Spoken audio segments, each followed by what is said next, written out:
Otišli su do Kafarnauma, gdje je Isus u subotu ušao u sinagogu i poučavao.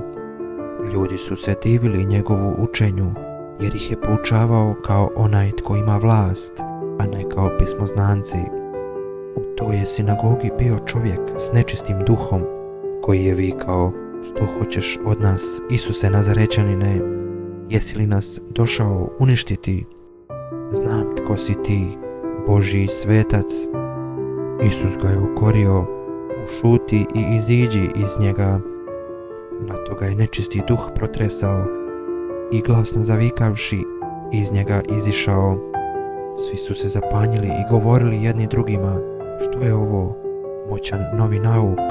Zapovjeda čak i nečistim dusima, a oni ga slušaju." Potom se posvuda o njemu pronio glas po cijelom galilejskom kraju.